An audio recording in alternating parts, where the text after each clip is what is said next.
All right, hello everybody. We're just waiting on our panelist. Um, so hopefully everybody's doing okay this weekend. We're just still waiting on some panelists to come in so we can get our conversation going. Um, Hopefully everybody's having a good weekend thus far. Hopefully you guys caught some of the um, hope you guys caught some of the historical comic retrospect the other day.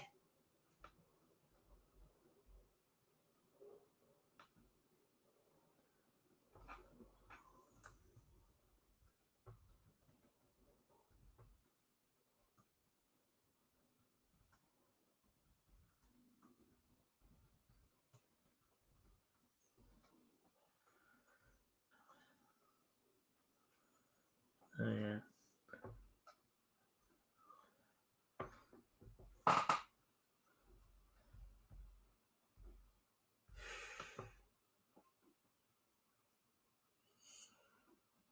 There's William People.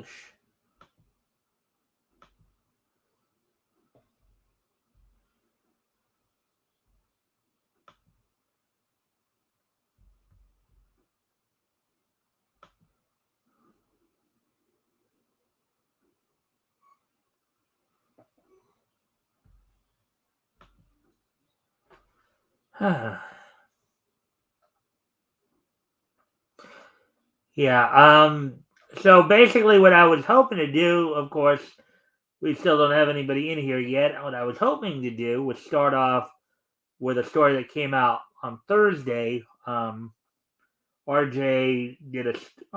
on from Critical Blast did a stream on it the other night, where he brought in I guess Chris Braley from Bleeding Cool, I believe. I guess there's been some kick up between Mike Barron and his Kickstarter campaign for Private American, where there's been some issues there. So hoping we could have RJ in to talk about it, but RJ's not here yet.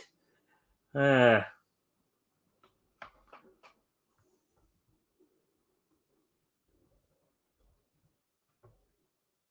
and of course, none of the other people I invited thus far have decided to show up yet either.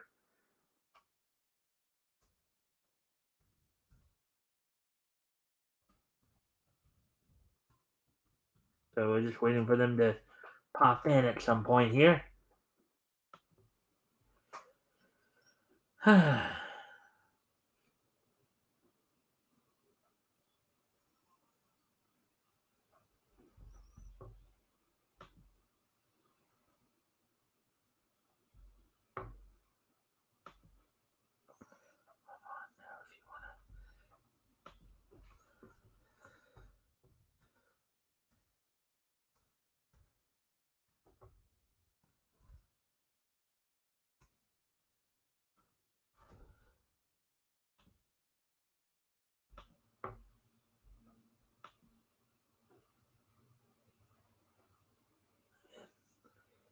Let's try something here then.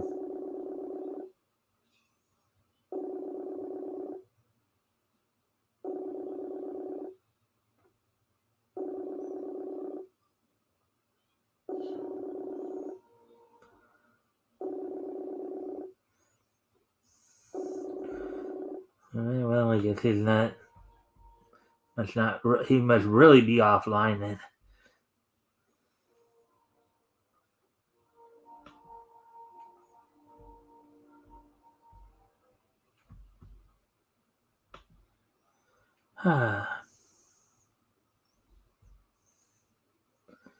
Hong Kong Fooey, number one super guy. Hong Kong Fooey, quicker than the human eye. Chicka chong, chicka wong, wong, wong. Hong Kong Fooey, that's terrific.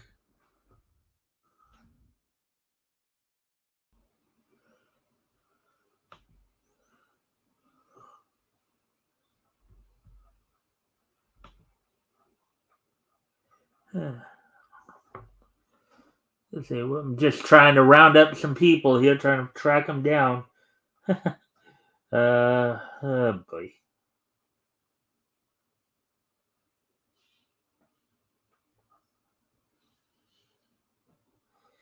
Anyways.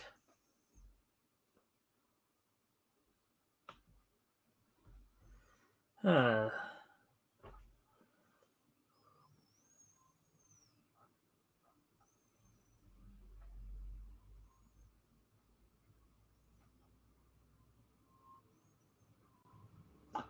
we go. Somebody's here. Greetings. I am Eternity. Okay, Eternity.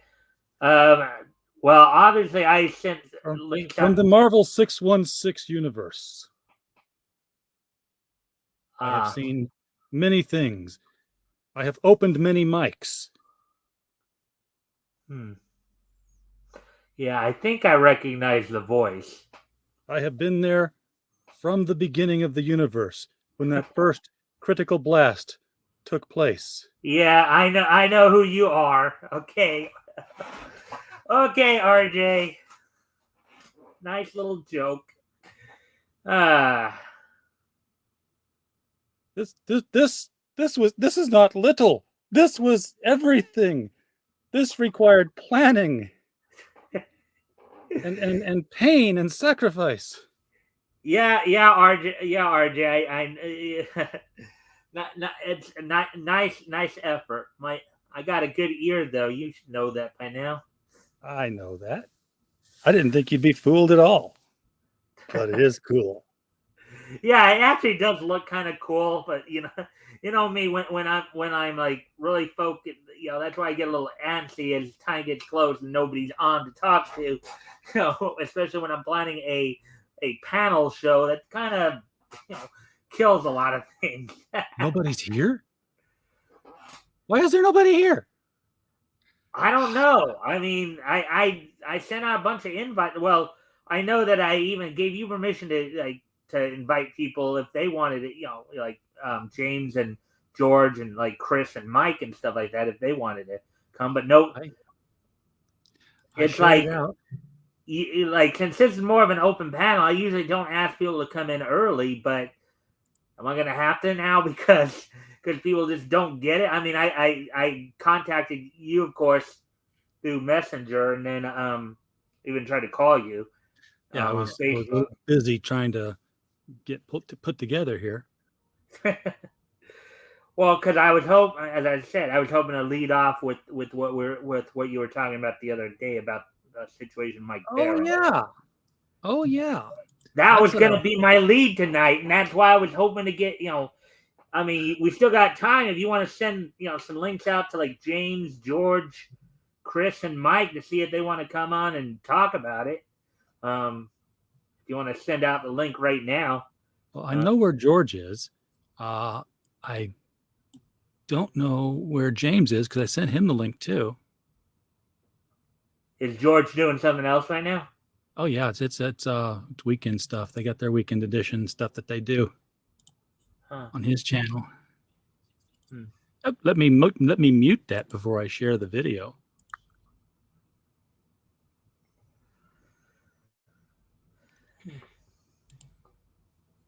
Yeah, I didn't hear anything back from Mike. Or not from Mike, that's you. Didn't hear anything back from James. Well, I also said, I also meant that if you wanted to, if Chris or Mike Barron, wanted to also come on and talk a bit as well, they could come on too. And if you can at least like and share the stream too. I don't know if you can do another screen or what. Oh no, I've already done that. Okay. Already done. I just haven't seen it on here yet. So I'm on but I'll go. Maybe I just need to refresh. Oh wait, now we got 3 people view and 3 likes. Okay, so now it's it's just delayed.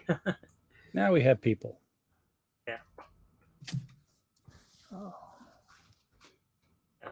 So yeah, I mean, like I said though, like I'm giving you kind of because you know who more or less is welcome on here, and we have a 4th person in the chat. Hello, chat. Want to say hi?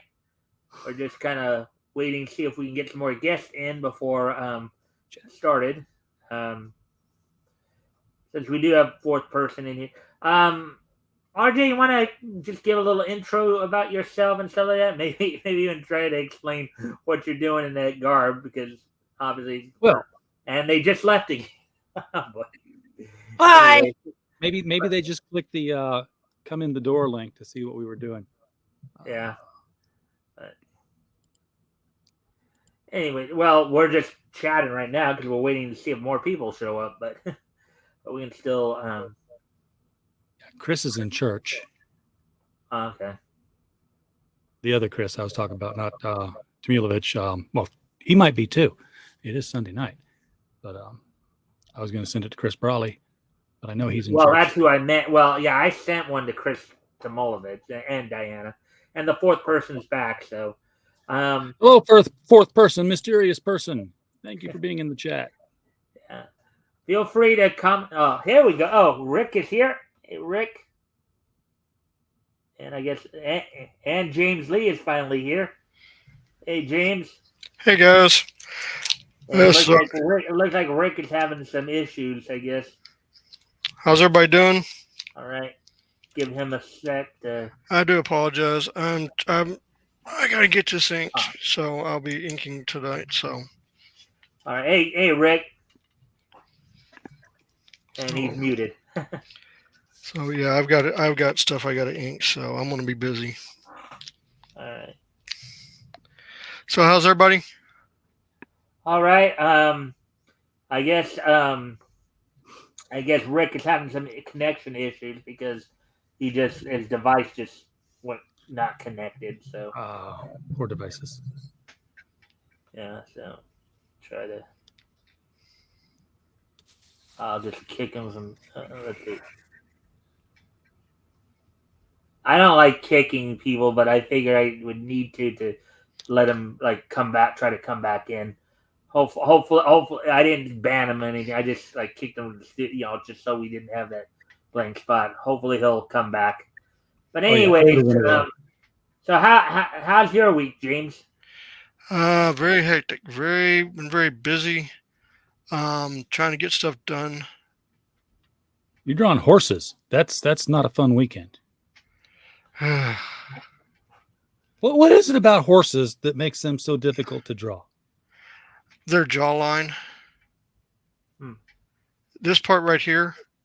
Mm-hmm. You gotta get this part right here right, and the rest will flow. But if you don't get this right here, it won't work at all. And you got to get the right ratio of how the size of the horse to the person. So there's a bunch of things that just stink about doing horses. I've always heard that artists say that horses are hard to draw, and then one guy's doing a whole book full of horses. He's like, "This sucks." Hey, well, Rick, I mean, back. It just depends on who the person is that's doing it. But yeah, horses are a pain in the butt.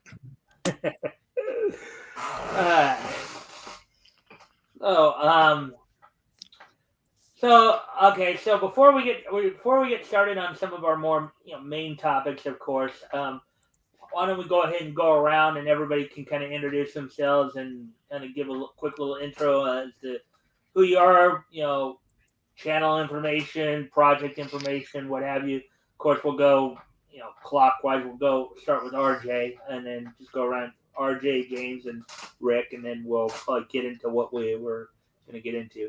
RJ, you're up. All right. Well, I am RJ Carter, Senior Managing Editor at CriticalBlast.com, Chief Envelope Licker for Critical Blast Logistics, Myopic Proofreader for Critical Blast Publishing, and I help people with their data issues through Critical Blast Consulting. Okay. Any projects you want to talk about, or? Right now, I have received the third penciled set of pages for The Clock Strikes, which will be coming up in Out of Obscurity, which should be launching late December, early January. I don't know. It's not my book. I'm just participating in it.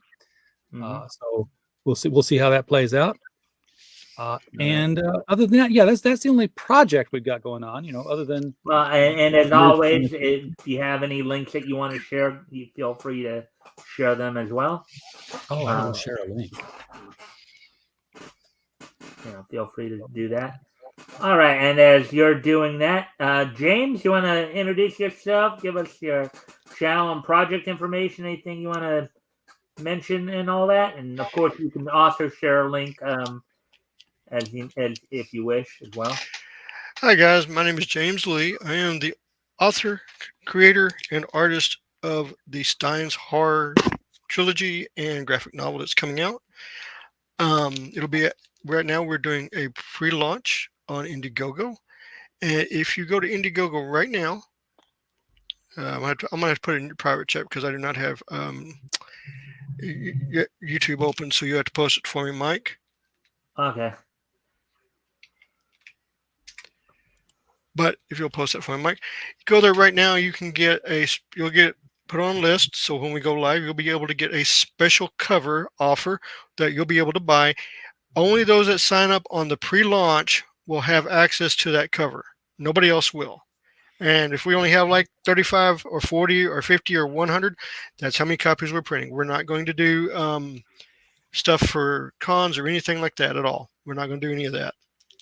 So on that, and again, if you need to get Amazon right now, the books are running low. I think book 3 hardbacks are sold out again.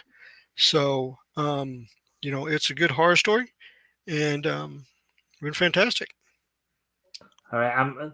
I was about to put the link up, but then I realized I should probably put some kind of header on it, like saying what it It'll is. it'll post it. It'll post it like that. Okay. It'll say what it is.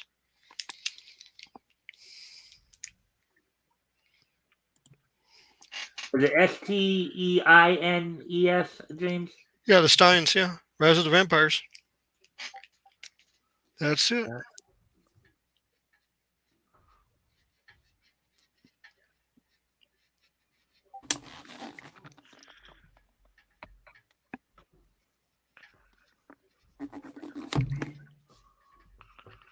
All right, so let's see.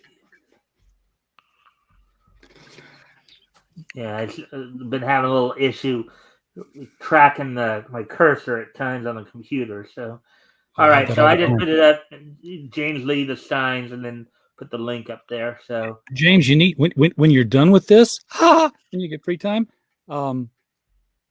consider a little side project, a children's introduction to that world.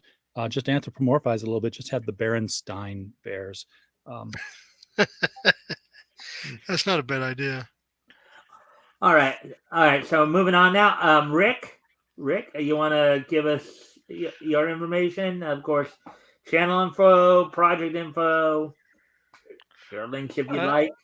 Well, I'll do the links after I do my spiel. Well, I'm Rick Piper of Cross Comics, owner, creator of all the characters of Cross Comics. I'm here on YouTube. I have a show once a week on Tuesdays at 10 p.m. Eastern. And I was going to say, I have a project on Indiegogo right now for In Demand for a bunch of my two of my books, Canadian Shield 2 and Snowdrift 1, which will probably be going out of in demand sometime in January after I get the books printed.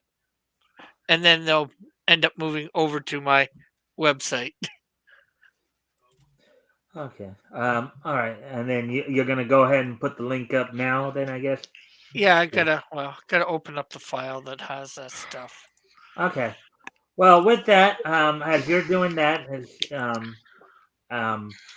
so let's get into the first topic I want to talk about.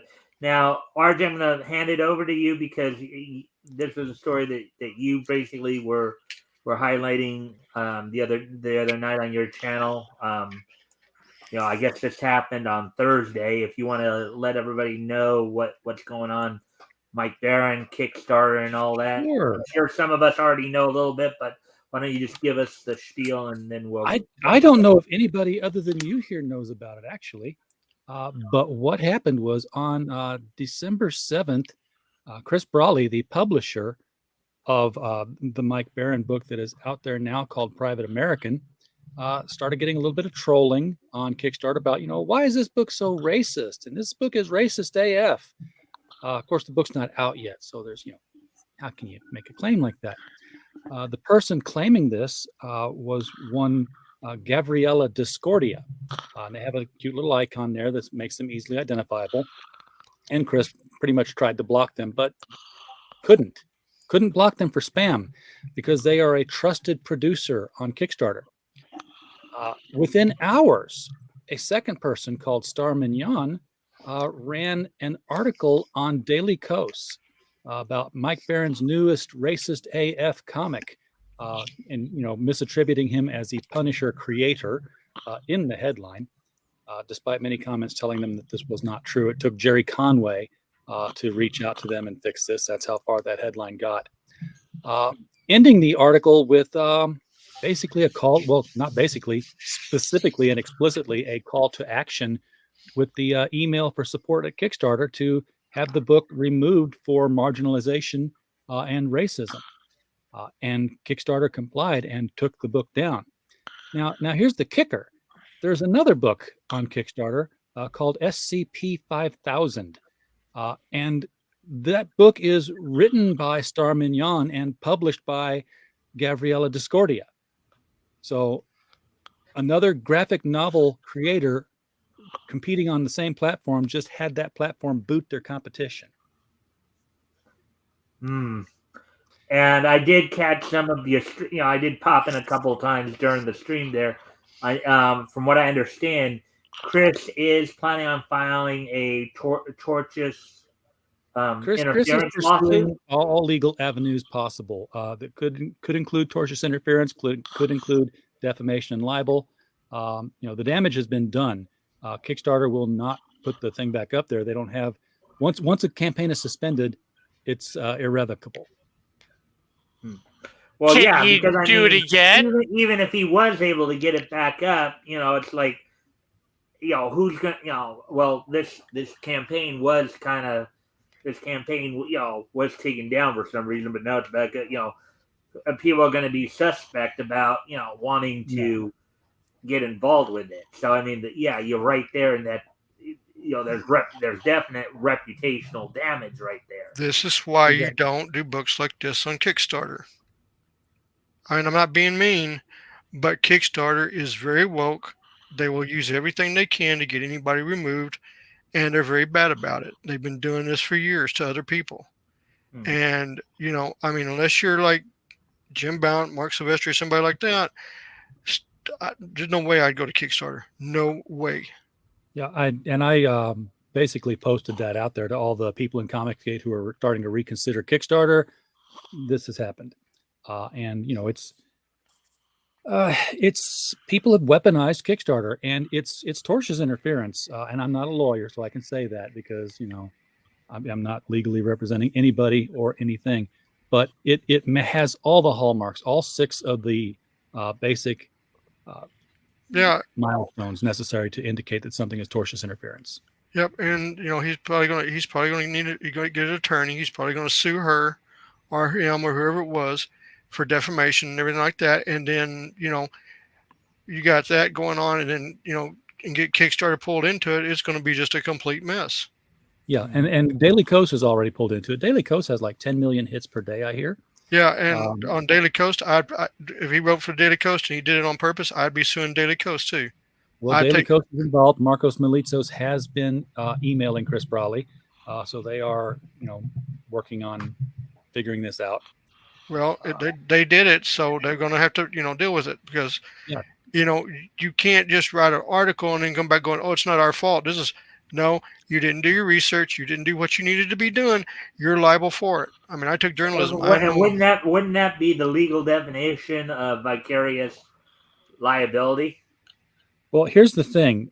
This was an article on Daily Kos that was not written by a Daily Kos journalist. They have an option where if you are a member, you can create one of these like diary entries. And it's treated like a headline and it's published. But after your byline, it says, this article has not been inspected, approved, checked. But they still published it. But they still published it. It's on their platform. That's right. It's under their domain. They're They're responsible. they are responsible for what happens. So, yeah, I mean, you can't. People don't understand something, and this is now with what's going on in courts and everything like that. It's just like with Twitter. This stuff is they got away with it for a while. Now they got caught. Now it's we're going legal. And the thing Twitter about it, trials it's the pendulum coming back. yeah, We're and the starting thing to see about that. it is Yeah, especially just especially after things like what happened with Vic Mignogna too. well, you got the thing about it is if you know the law and you know what's going on, they can be, oh, I'm a social justice warrior. I got your post taken down. Yeah, but you want to know something? You can't discriminate against me because of this, and this. So you broke federal law. I'll see you in court, and that's when you start nailing them to the wire. Yes. And when I mean nailing to the wire, you go for judgments. You don't even care what they make. You go for judgments that make sure that they'll never do it again. And not only to make sure that they'll never do it again, but to make sure that It sends a message. Nobody else does it again. Yeah, exactly. Right. You send that message saying, "Hey, somebody did this. You better not, because it'll happen to you too." Yep. Look at what happened the last time somebody did this. Maybe you want to think about that. Yeah. Let that sink in. Here's another angle. Here's another angle, that I picked up on from what you were telling me, RJ. So the person who did this, who basically got Mike's, campaign taken down, is basically a competing Publisher. I don't know, Yeah. client They're or whatever. publisher and Or writer. somebody who's also trying to sell their book, right? Yes, and that's Now, what from makes what it I, more from what I would gather, Mike's book probably prior to this was probably doing real well, right? Well, it'd only been up for like Private a day. American doing pretty well. Was it like meeting its full? It hadn't been up that long. Yeah, it hadn't been up that long. It had made 40,000 on Indiegogo, and that's with a shadow ban in place on it. But basically, it was something that was pretty. It did have some level of success, correct? Yeah, it had raised a couple $1,000s in the short time that it had been up there before it was taken down, and it was taken down. So here's the angle I would be thinking here. If this guy is another, if he feels like, oh, I got to take this guy down, here's what I would be thinking here. Does this guy maybe not have a whole lot of confidence in his own product? I don't see it that way. I see this as more politically motivated. Well, there's that too, James. But think about this for a second too. I mean, that you would actually have to take somebody else's campaign down to try to bolster your own campaign. Well, and that's what they've done. It's not that and here's what's been happening, and we've been contributing to this. It's not so much that with Mike Barron out of the way, they make more money. It's that with Mike Barron out of the way and people knowing they did it, they're getting people who would like Mike Barron out of the way saying, oh, you did that? Let me give you some money for helping with the cause, comrade. And it's made their book spike. Yeah. So, I mean, if you think about it, though, the guy apparently can't handle competition. Is where I was going with it depends, or they did it politically motivated. It's politically motivated. That article. I know that. Yeah, but I mean, don't factor probably is politically motivated, but I would think too. I wouldn't think that other part. I don't think they're that crafty. I think it's politically motivated. They got mad because of the story that Mike Barron is talking about, which is a hot topic. Just like his last book was, and it pissed them off, and they were like, "We got to put an end to this," and that's what happened. Now, RJ, you know more about this than I do. Obviously, I just been picking up, but from what you were saying, I guess they were calling it like a terrorist manual, a how-to. Yeah, they were calling it a how-to book for dummies. Well, they're calling Mike a stochastic terrorist, and that's basically stochastic just means random patterns. So basically, what the stochastic terrorist is the new buzz phrase, which doesn't mean anything. So, they don't have to prove that you're this or that, because There's nothing tied behind this new meaning. You're You able know, to call they just somebody a think he's just a racist. random Well, terrorist and it's real has simple. no If rhyme they or say reason. it, they have no proof. I would still file a slander lawsuit against them. Yes, and because they are a publisher, whatever their motivations were, regardless, they're a peer in the field, and that's what allows for the tortious interference if they choose to proceed that way. I'm not representing Chris. I do not know what he's going to do legally. I am throwing out options that I think could come down the road. We'd be very clear about that. This article got 2 updates And since nobody the here. time of our article. Let's make that absolutely clear. Nobody here is a lawyer. Nope. We're giving our perspective from the layman's perspective, from people just Then I everyday would. Joes who have little to know. You know, for the most part, it's our knowledge base comes more from more or less what we know of the industry, what we know of business, what depending upon who you talk to. Some of us know more about certain things than others. Well, Obviously, here's what happened that's afterward. that's where we're coming from, just so people understand. Yeah. Here's what happened afterward. They once Kickstarter took the thing down, and there were plenty of comments on the article about I did my part. Hey, it's been taken down. I got the email. They emailed me because I was one of the people who reported. So we know that it was that caused the takedown. The article got updated, said, "Hey, everybody, just letting you know this got taken down, but it's just come to our attention that this book is also in demand on Indiegogo, supported Indiegogo.com, and is funding on crowdfunder.com, crowdfunder.co.uk. You know what to do." Yep, So that's a threat. That I would take that to an attorney immediately. Oh, it's been screen captured, and it is going. Now, here's what also they've updated it with. Suddenly, because it's been reported that this has happened, and nobody listening here would ever do this, and nobody on this show would ever do this, they're getting threatening emails. That's ridiculous. I don't think anybody's sending them. No, they're making that up because they're getting heat, and yes, they are. They're getting They're heat hiding now. behind the email. They're hiding behind, and this is the strangest thing I've ever heard of since they put crackers in Reese's peanut butter cups.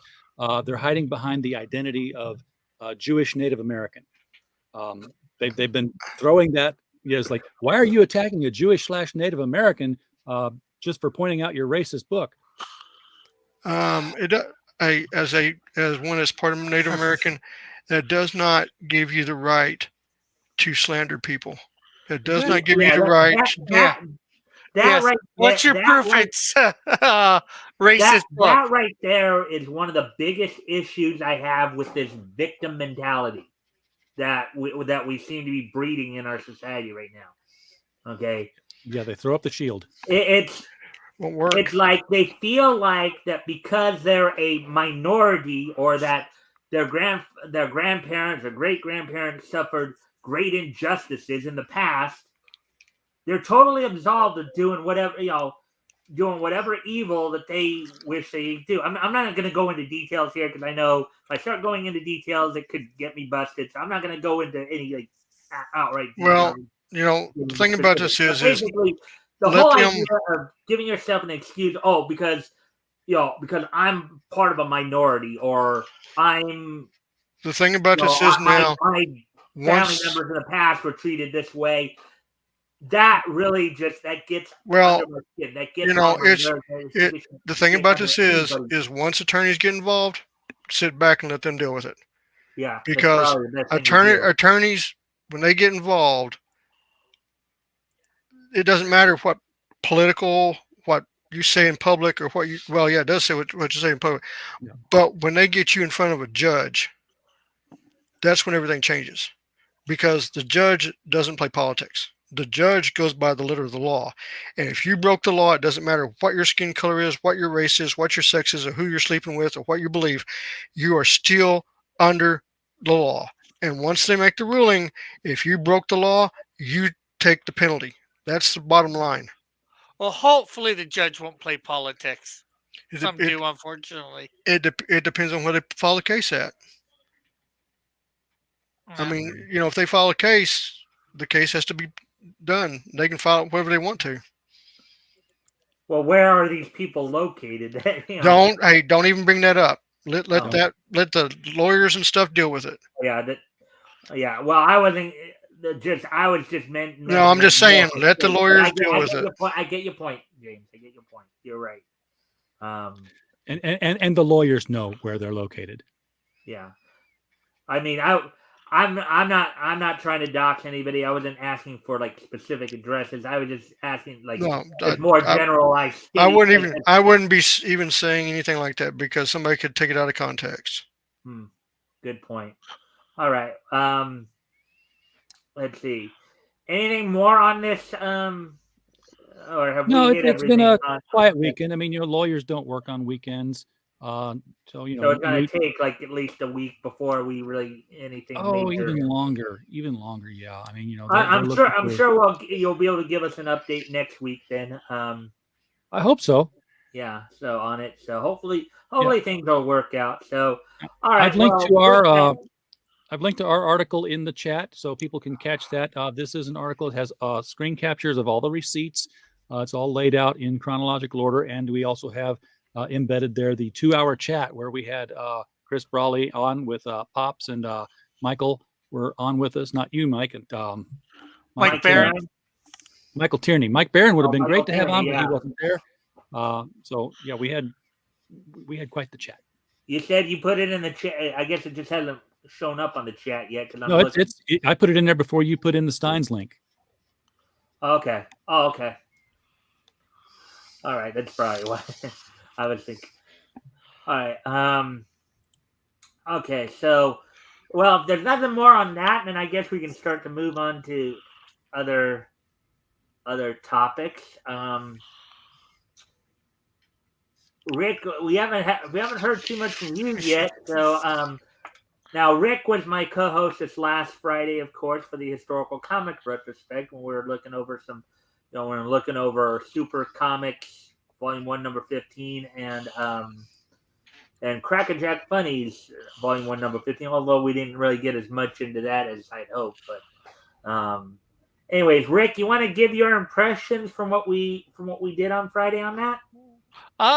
It was a good night. Good reads. The Super Funnies had, I believe, as you said, a lot of reprints from newspapers and stuff like that. But they were definitely funny. And that book seemed to be more based on those, 3 or 4 panel gag stuff, or maybe a little bit longer than that.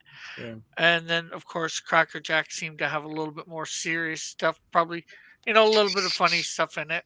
But we did read the Dan Dunn feature, and yeah.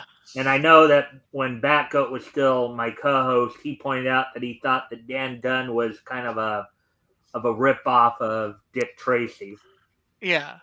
So. More detective type stories or Cowboys Indians type thing. Well, yeah, we did actually read the Tom Mix story too, I think, as well. Yeah. Right?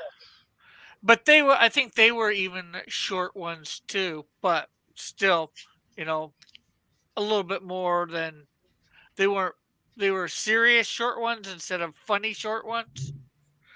Mm-hmm. With a little, but there was humor, I think, in them, if I remember right. Mm-hmm.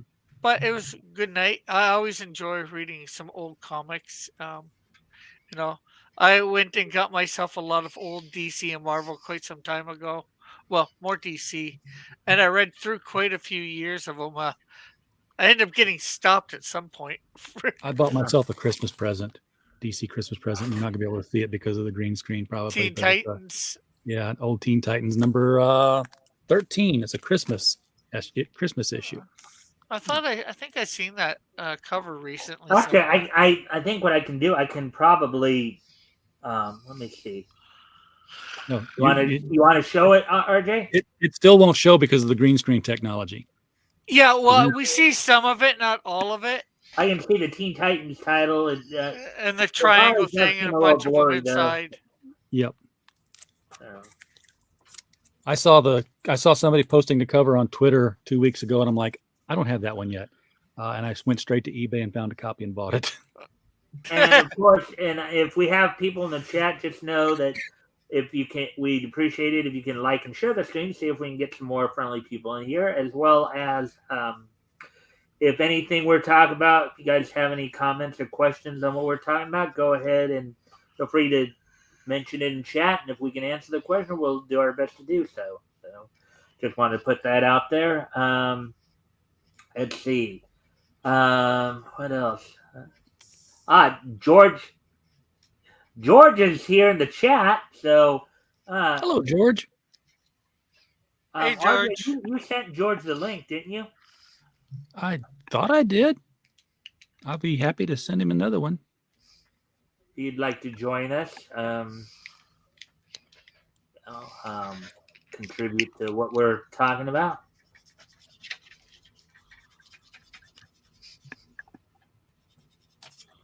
And what I'll do too, so he can share links too, since he has commented. You can wrench him. Yep. Let's see. Oh wait, no. Just hopefully it won't be too much of a wrenching experience for you.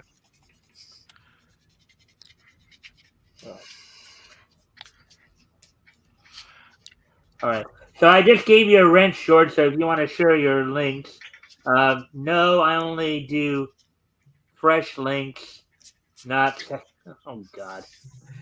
Yeah, he's being a smart aleck. He's being George. That gets him in trouble so often. Yeah. People don't have a real sense of humor much anymore. Oh, yeah. I mean, as I said, George. I had RJ send it because he had your contact information. Again, if you want to join us, so you can give your 2 cents on things. You're more than welcome to. James, you all right there? You're like kind of sighing there. Sounds like you're sighing. No, I'm erasing, so I got to put some force in with the eraser. Oh, okay. When you go over your lines, if you make your lines too dark, it takes a while to erase. And I am notorious for a heavy pencil, so. Speaking of which, look who has joined us. Hey, George. George. I'm only here for at least 2 cents. That's it. All right. 2 Well, cents, George, really? since this is your first time here with us, if you want to do a quick little intro as to who you are, your channel, any projects you want to do, and of course you can share any links in the chat if you'd like as well. Go for it. I am George. I am here to make Mike's life miserable. Yeah, we know. What's new? Hey, what did the rock say to the other rock? You're full of moss? No, life's hard. Oh, yeah. Oh no, not George jokes. No, anything but George jokes. Hey, where do you find hammerhead sharks? At the hardware store? Yeah. Oh. So, George, I know you just came in. I don't know if you heard what we were talking about a few minutes ago. Oh, let's not bring it up anymore. Okay. Oh, George is well aware of it. I just wanted to get George's perspective on it. I don't, because we'll be here all night. And my perspective was only 2 points. Okay. 2-point perspective? You don't do 3-point perspective? You're called yourself an artist? No, I don't do 3-point perspective. It's too complicated. Too complicated. Okay. All right. Hey, George, do you have any new projects that you're doing right now? No. I'm just a grifter, only a grifter, and I sit on. Focusing more on your channel right now. With you want to talk about your channel a bit then? No, nothing important. Just doing the news every night. That's all. Charlie Chan movies, man. Oh yeah. We roast movies Fridays and Saturdays, and we do the news, and we roast the news every day. That's it. All right. Okay. Well, with that, let's see what else can we talk about then. I'm going to tell you something. Have you talked about RJ and his impersonation of eternity? Yes, that's exactly what I was. Yeah. RJ, you want to tell the guys how I reacted to that? You took a little bit to figure out who it was, but let me tell you, this is a lot of work. A lot of work, and this thing is hot as heck. When I put this thing up over my face, it's like a solid mask, and it's not all that breathable, and it's not all that see-throughable either. So I don't know how these guys dance around on the stage doing this kind of thing. This is going to be apparently when it's cooler, because I'm going to need a coolant fan in here of some kind. I'm going to have an actual green screen. I've got it made. I made this black one today. I made a green one today. They are completely quickly removable. I've got PVC pipe and rebar. These things slide right on. And I've got instant studio. I don't have all the junk in my background anymore. Plus, it's not crowding me in. This is RJ's biggest production. Then when he tried to build a house. Yes, I went smaller because the house didn't work out so well. Yeah. You seem to be frozen. Me? Yeah. Yeah. Oh, yeah. You are. Oh. I see myself moving here. I'm moving all kinds of things. Moving. I don't see you moving. I don't see him moving. I'm not looking at the screen. Well, I did take the green screen thing off. Turn your avatar on and off. Oh yeah, I can do that. Put the boom like that. No, you're no, you're still frozen. Oh well, I don't know why, but this is going to be the new Marmalade Studio, and I haven't done Marmalade in a while because it was difficult. It was hard to get in position, have a screen between me and him, and have a computer and reach the computer and do all that kind of stuff. With this, I will have the green version of this little studio curtain up. I'll have this suit on. I'll just have Marmalade here, and I'll be able to do everything I need to do with him and not have to sneak a hand through a slit in the screen or anything like that. Won't even have to do the ventriloquism act part. So Cool. I can't wait to try it, but I don't want to try it anytime soon because it's uncomfortable. And I bought the extra large of this suit, and by golly, it's hard. I can't get my head in this thing. This is. Ugh. I wish I could see you struggling. Maybe on YouTube. Let's see YouTube. I can't believe you can't see it. You're frozen on YouTube too. At least my YouTube. You guys missed some prime comedy because I'm sure Mike can see me. Yeah, I can see you. I'm going over to the YouTube. Yeah, I'm gonna come right back in. Leave and come in. Yeah, there you go. That might work. Because right now with the glasses underneath this thing, I look like a lime green Spider-Man. I've sort of drawn that or colored that. Something here. Ribbit. RJ, say something. Ribbit. Okay, you do seem to be frozen. No, I can see me on me. Tell you what, I'll leave and come. George, do you see me now? No, now you're completely blank. Oh my goodness. Well, you know what I'm going to do? You know, your impersonation of eternity has upset the cosmic balance. I turned the green screen portion of it off. I'm going to leave and come back, and then we'll see if that fixes it. Okay, so what? All right, so we're just waiting for him to come back then.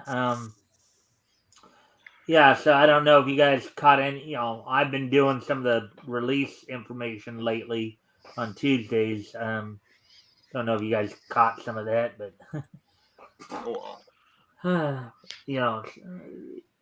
granted, still not selling. Still a lot of the stuff's not selling with DC or Marvel. Oh well. No, I mean there's some new books. There's a new book that came out this week. Of course, it is Mark Silvestri's Batman, which is really good. If you haven't seen it, I recommend picking it up. Is this brand Okay, new? You're moving now. Yes, George, it's brand new. Okay. He's drawing it and he's also writing it. So it's under what's known as the Black Series. So it's standalone. It does not have anything to do with the current DC regime, and it has been really good. That's on my buy list. So It's the Green Man. Okay, so I'm going to go back to something I asked last week of the other guys here, since George, you're here for the first time with us here. I'm going to go ahead and ask you this. Are there any, as you were growing up or even now, are there any, you have any, favorite Christmas special episodes? Anything you like to talk about or mention, like some of the Christmas specials that you like to watch growing up, or that you're looking forward to watching now? Well, I like was it Batman Night Watch? Is that what the one? We're What? talking more Christmas specials. Do they have Oh. Christmas in Canada? Yeah, we have Christmas in Canada. Okay. Since we're talking about stuff that you missed or you didn't have a chance as a kid and all that stuff, the one Christmas story I wish I knew and then that I know now is that if you treat chicks rudely and poorly, they would gravitate towards you, and you could have a good time. What Christmas movie is this, George? It's every Christmas movie that it has a bully who comes out a winner on top. Oh, wait a minute. So basically, you didn't watch any like Christmas cartoons or anything like that. Nothing from Rankin Bass or like Frosty Snowman or anything. Yeah. Rudolph was a bully. It was Santa was the bully. No. Rudolph was the bully. So was Frosty the Snowman was a bully. Hell, even Snoopy was a bully. Everybody was a bully during Christmas. Look, what did Rudolph have to do? He had to beat out all the other reindeers to get to be top sleigh. What did Frosty have to do? He had to beat up some kids so he can get his hat back. You watched the versions I missed. No. See, George is wrong. See, Rudolph didn't fight to get his stuff off. He was taking too many drugs. That's why his nose was always red. Well, he drank a lot. Yeah. Yeah, that's right. I forgot to add to the point. He's actually Now, as for Frosty the Snowman, he was selling stuff under the table to kids, so he was magic hat because they went and stole it from the magician. Yeah, He wasn't made out of snow. He just made snow. Yeah. All the time. Yeah. So see, George, you're a little off. Yeah. Sorry. Let me. He made some ice. The term snow actually does remind me of something, and I want to ask George and Rick about this because I remember back in the early to mid 90s, there was a rapper called Snow from Canada. I don't know if you guys have heard of him. He had this one song called "Girl, I've Been Hurt, Now I Need Another Lover." Definitely haven't heard of it. Nope. Sorry, Never heard of I don't listen to hip hop. Sorry. Nope. I'm a metalhead, so sorry. Nope. Yeah, Can't help you. I was wondering because that was like, as I said, that was early to mid 90s. So Yeah, I think we were all around. I mean, I was around in the 90s. I was around in the 80s. I was around in the 70s. I was around in the 70s, but I was still, in elementary school. So Well, I guess just that remember guy's there was a Canadian rapper named Snow. I just was wondering if you guys had ever heard of him. That's it. Just I guess his career really wrapped up fast. Yeah. Yeah, it melted. Yeah. But George only gets to see the Christmas movies they make in Canada, which is all the Hallmark ones. Yeah. And both of the Hallmark ones. I don't know if you guys have been hearing about this too, but there was a bit of an exodus of a bunch of actors from Hallmark to Great American Family. Oh yeah. Candace Cameron Bure, Danica McKellar. Yep. Now granted, there was somebody who recently left Great American Family over, I guess, some of the comments that Candace Cameron Bure had made recently. Well, yeah, I mean, you got to understand something, okay? Hollywood right now is anti-traditional marriage, okay? And anytime you bring up traditional marriage, you're going to get slammed by Hollywood. They hate it. They despise it. It's just like the article that came out yesterday by Polygon about, here are the 10 top best comic books of the year. You guys saw that too, right? Every one of them had to do with alternative lifestyles. Every one of them. Wait a minute, it wasn't Joe King on the list? No, you weren't even close, George. I'm saying this was all alternative lifestyles. They've said What no was this book. you're talking about, James? What was this you're talking? The top 10 books of the year for comic books this year. According to who? Polygon. Polygon magazine. Okay, Wasn't every Polygon one of a them. Hold on, left-leaning- just hold left-leaning- on. Every one of them was alternative lifestyle, and none of them was even in DC. Was DC didn't even have? I think DC had one book in there, but they were all books that didn't even sell 10,000 copies. Mhm. And everybody was asking, did you even take into sales? I mean, how did you come up with this stuff? Polygon has not responded. They just put this out saying these were the best books, and nobody even knew what they were. Yeah, of These course. were the writer's favorite books. It's propaganda. No, it is. It's 100%. It's the same reason why. It's the same reason why. And I'm gonna say this, and I don't mean I'm gonna take a shot at everybody. All the YouTube channel that went out there with Hollywood Reporter's statement about DC Comics firing everybody, Cavill's gone, Gal Gadot's gone, all that crap. Everybody, and I'm talking about everybody on YouTube ran with it. Everybody. And I'm talking Yellow Flash, I'm talking everybody, which was 100% propaganda BS. Oh yeah, totally. Patty Jenkins threw a fit because they told her to rewrite the script because they weren't going to go forward. She walked out and she quit. That's what happened. No, Okay, hold on, George. Let me finish. Wonder Woman story? No, I agree. Okay, so not only that, but of course, Cavill is not fired as Superman because Zaslav personally went and got him with The Rock. Yep. Okay, That's right. so they don't have a script for Superman 3 right now, but it's already been stated. There is going to be main priority is Superman, Batman. That's the main priority. That's what Zaslav wants. That's what Gunn is supposed to deliver. Gunn has not even met with. Nobody knows nothing. Gunn has not even met with Zaslav yet.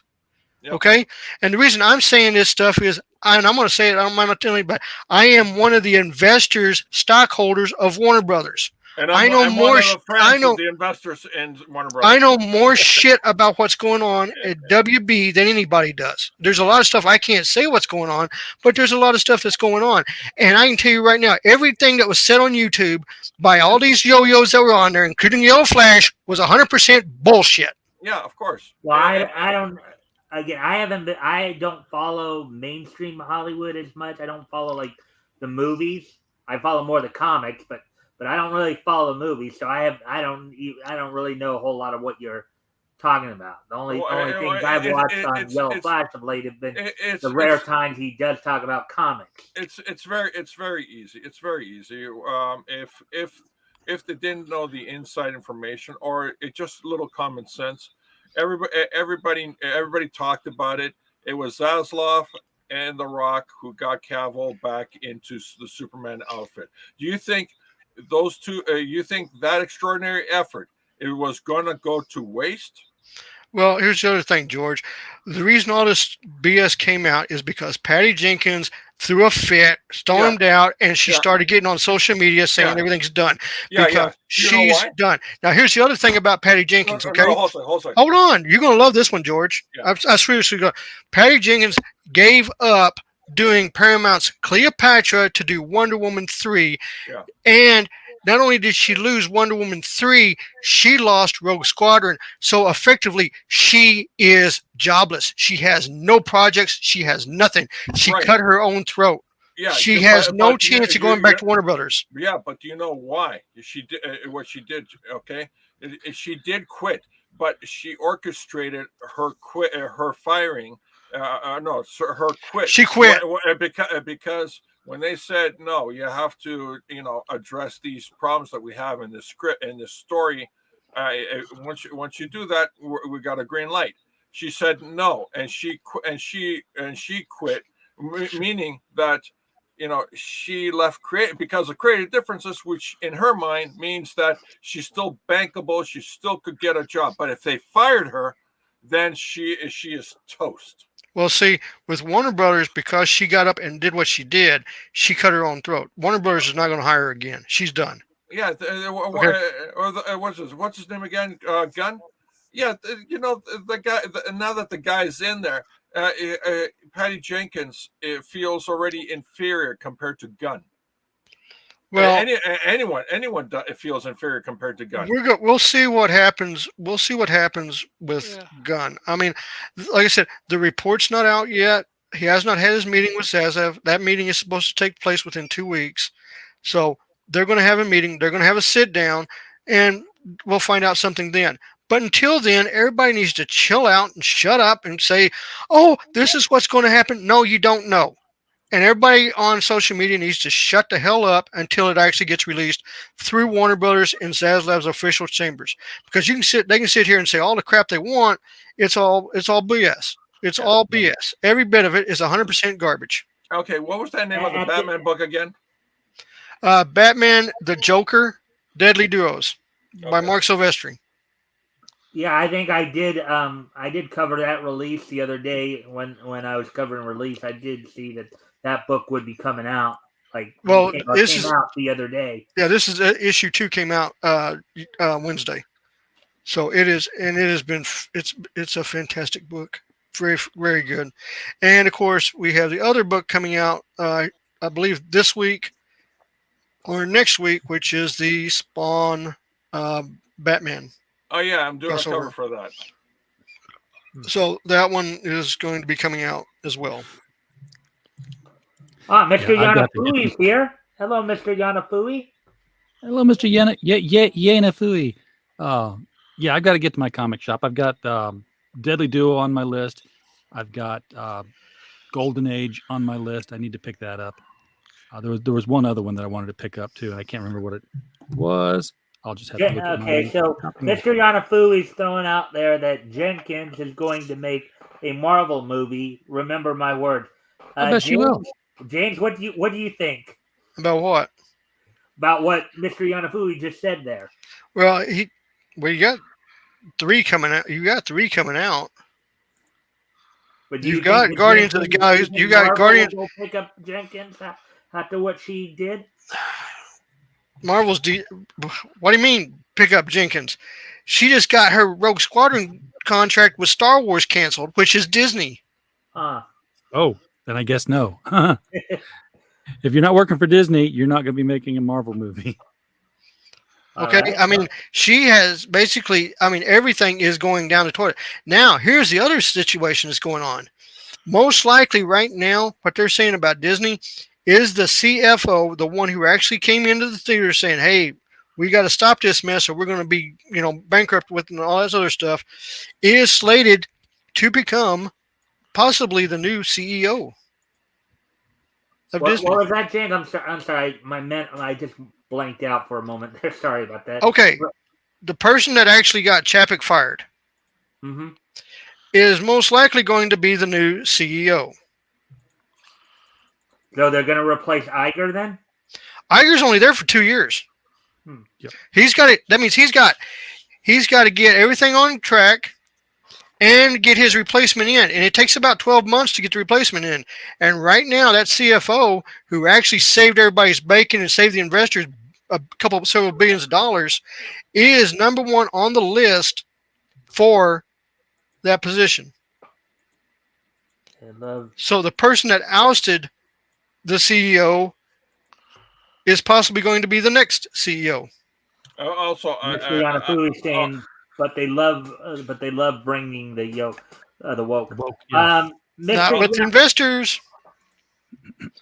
Now Disney's having a situation where they have to deal with investors. Okay, and when you're dealing with investors, like I'm an investor in Warner Brothers, when the investors get mad. No matter what Disney wants to do, they lose the money. And when they lose the money, they can't do anything. Yeah, I remember covering an article, what was it, about a month or so ago, where one of the investors actually did come out and really lambast Disney, basically asking them to stop creating a lot of this woke garbage. Oh, I know exactly who it was that said it. I'm not going to say his name, but I know exactly what, because he owns $1 billion of Disney stock.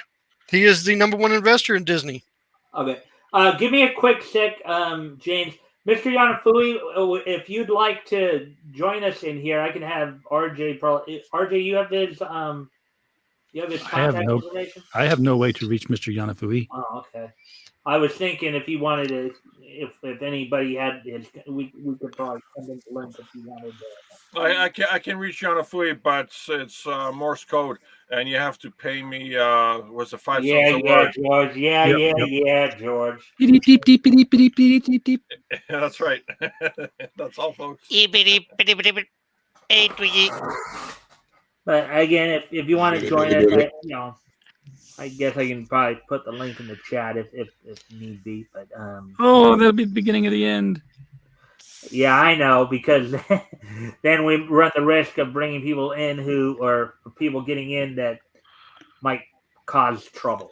Well, They ain't watching. you gotta understand something, and I'm going to try to explain as best I can when it comes to investors and stuff. Investors usually won't do anything or say anything as long as they are getting good returns on their investment. Mm-hmm.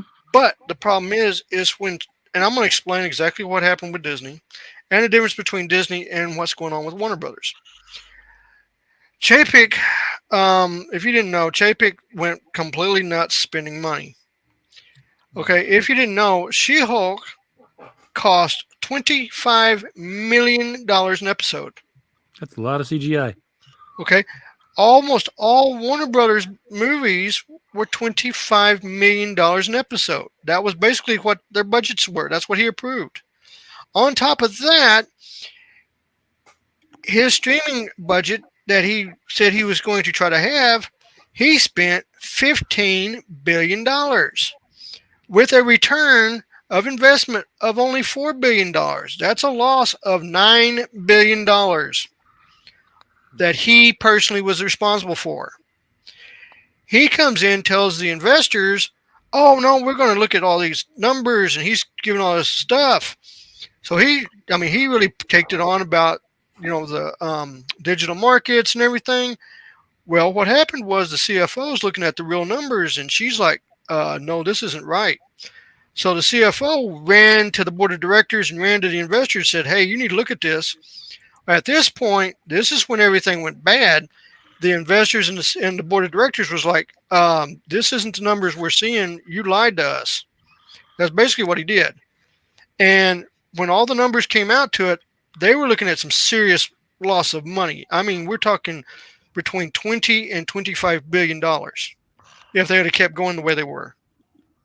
Okay, that's on them. That's not acquisition money. That's them actually losing that kind of money. So that's when everything hit the fan. Now with Warner Brothers, and this is why the investors at DC or at Disney are really pissed, and everybody's looking at their money and what's going on. Now, what happened with Warner Brothers and Discovery, which was completely out of debt. I mean, they had no debt. Bought Warner Brothers off of AT&T. Warner Brothers had a already in debt fiasco of $58 billion in the red because of their movies being garbage. And they were still doing garbage. So at this point, Zaslav comes in. He is the head of Discovery. Now he's the head over WB and Discovery. And he says, quote, we're going to cut back. We're going to fix this. We're going to become profitable. We're going to do it. He gave, on the first quarter, he gave out a battle plan. The battle plan was brilliant. I really thought it was fantastic. So within that first quarter, he eliminated $8 billion in debt. He got off the books, $8 billion. So everything he has done has been to recover and repenalize WB. Complete opposite of what happened at Disney. Now, again, here we go with another article from Hollywood Reporter talking about the movie Black Adam. They said Black Adam is slated to lose $100 million. That is a bona fide 100% lie. That is 100% lie because they were trying to cover up what's going on with Disney and their strange world tanking. It had a budget of production of 126 million. It had advertisements of another 68 million, which puts it close to 200 million. It took in $26 million. It's beautiful. Yeah. So it totally tanked. Number 2, Wakanda Forever. Wakanda Forever came out. The original one took $1.5 billion in. Wakanda Forever only took in $776 million. What's the shortfall? Over $500 million. Shortfall there. Another shortfall. Thor: Love and Thunder, shortfall, didn't make $1 billion. I mean, the Phase 4 is a complete, total disaster. They lost so much money, it's not even funny. So what happens with Black Adam? Black Adam is going to make a profit. Why? Because nobody checked the digital downloads. What happened on the digital download? For 3 weeks, it was #1. It was selling more than even Maverick was, Top Gun. So right now, it is slated to make a profit. So now you have Black Adam, which will be profitable. Most likely, they're going to do a spinoff with Fate and maybe Hawkman and possibly another Black Adam movie. So that's what's going on. So you can see the two different models going on here. You have one who is recovering, putting stuff together, getting a master plan put together, and they're going to roll it out. Most likely you won't see anything big from WB until 2024. Now, that doesn't mean you're not going to see the Flash movie come out and Aquaman. They got to run those two movies out to try to keep money coming into the studio. And it's I'm sorry, I mean, everybody can get mad, whatever they want to, but they've got to do it. Now, once Gunn comes up with his battle plan and he rolls it out to Zaslav and Zaslav approves it, it's all hands on deck. Now, with the movies, animes, and video games will all be tied into the DC cinematic universe. The comic books will not. They're still doing an audit on DC Comics. That's not been finalized yet. So we're still waiting to see what he's going to do with DC Comics. Meanwhile, Jim Lee has been proactive with Mark Silvestri. With, if you haven't seen this, the Wildcats book coming out. Not only that, he released an anthology 100-page book of Wildstorm 30th anniversary with new art and new stories of the major characters. And he got Jason Scott Campbell in on it. He got Brad Booth on it. He got himself on it. Did it come out?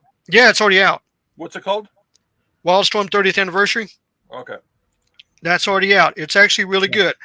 I would not recommend the Wildcats new release book because that one is, I don't know what Jim was thinking about. It's not that good.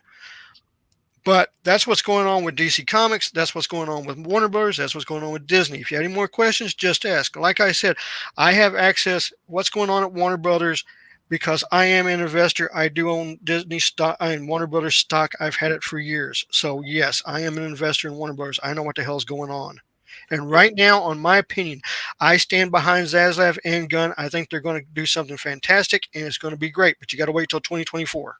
One of the greatest movies ever produced back in the day was Skyline. Anyone remember that? I haven't even heard of it before. Seems vaguely familiar. All right, Skyline is where basically it's like a cam movie where you're following these people that are in a hotel apartment. And when they look out the window, these lights come down from the sky and steal people.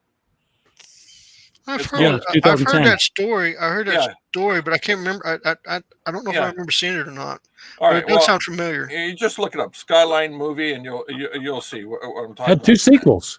Yeah, 2 sequels. So it's 2 and 3. Skyline and Skylines. It's whatever. Beyond the Skyline and Skylines. Yeah. 2020. Yeah. Okay. So, what was amazing about this movie? It was one of the greatest movies ever released. Why? Because it made so much money. Why? Because it only costs it would cost a fraction of the money that it brought in. Why? Because during the time that Skyline came out, the Oscars had every movie that was nominated in the Oscars was a failure at the box office. They always are. And the president of Paramount said, I wish I had more movies like Skyline. Dude, you got to understand, Hollywood doesn't care about box office when they do the Oscars. They never have. They come up with these weird ideas about, oh, this is why it's so cinematic. You got to watch it. They go nuts. This whole thing with the Oscars is a joke. I mean, it really is. And if you haven't seen the ratings for the last 6 years, I mean, ABC at one point almost pulled the Oscars from last year. It's so bad that nobody's watching it no more. They don't care. They don't want to listen to actors and directors who live in their fantasy worlds, who make millions of dollars, get up and tell everybody how bad everybody is for the environment and how bad everybody is for this bull BS. Nobody wants to hear it anymore. Nobody cares anymore. They don't care about actors anymore. This isn't the golden age of Hollywood anymore. We know how mentally unstable actors are. We know how crazy they are. I mean, it's not even worth dealing with. Well, let me move on to another topic here. So, just so we don't get too riled up in any one topic here. And before James, we I start did want the to topic, ask. I need I to did move want to on. ask Period. you. I did want to ask you.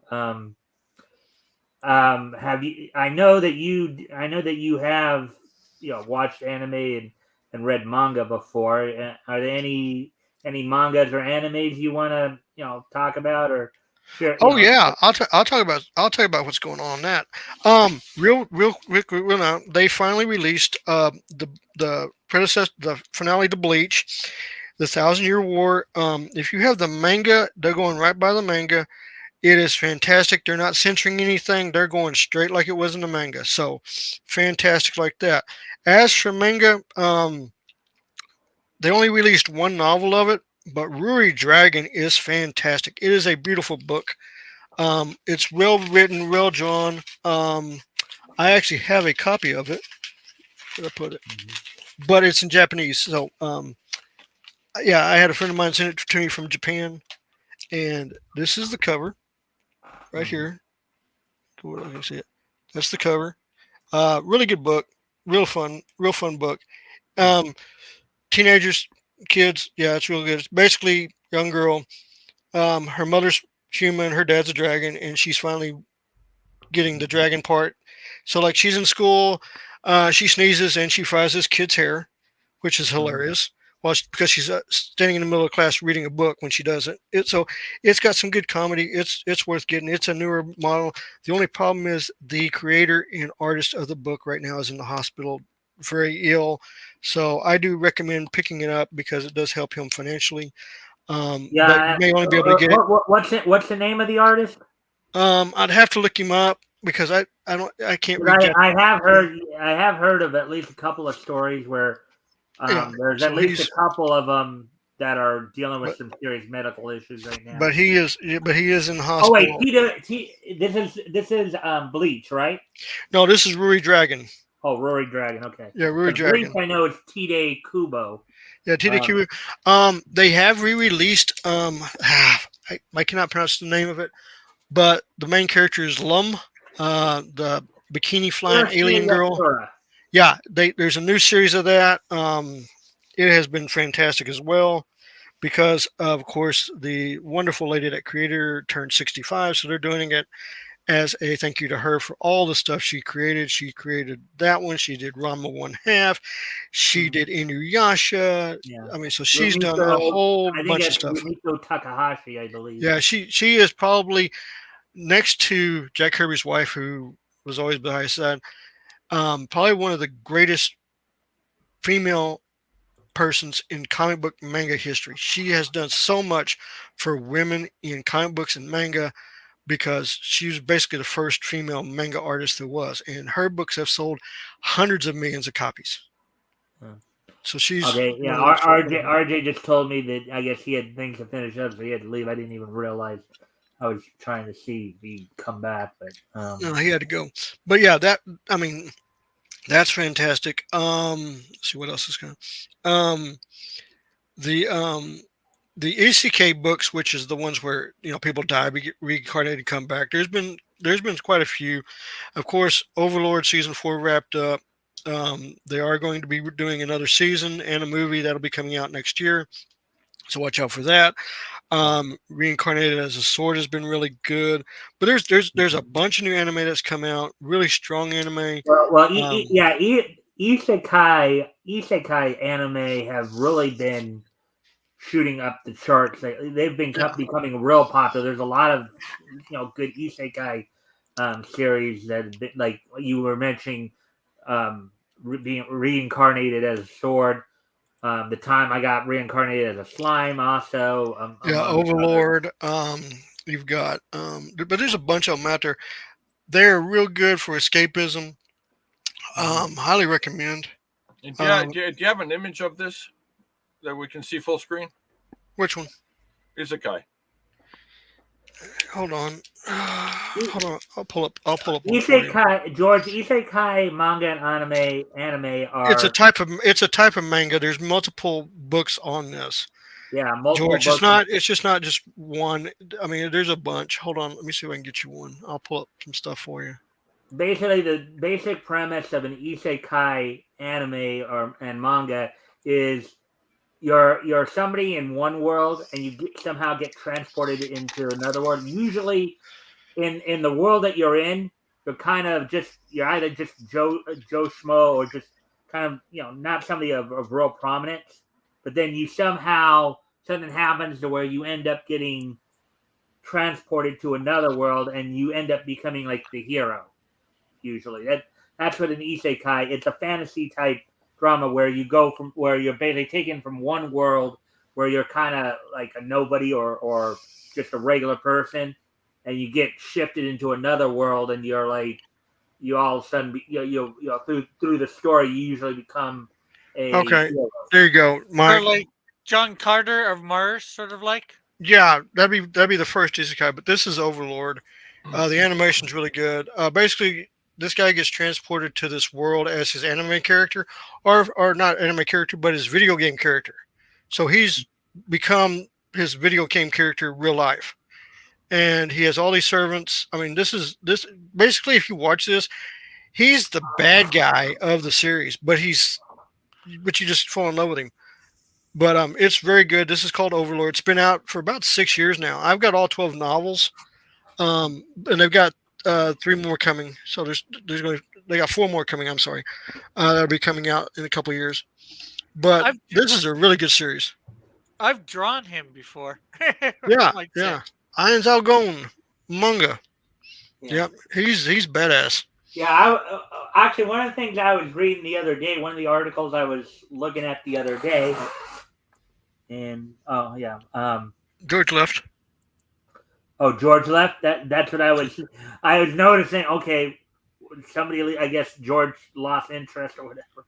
But one of the articles I was reading from CBR the other day was, I guess they were making some comparisons about a couple of titles about villainous, like My Life as a Villainous, and I think in one of them, I've seen that one too.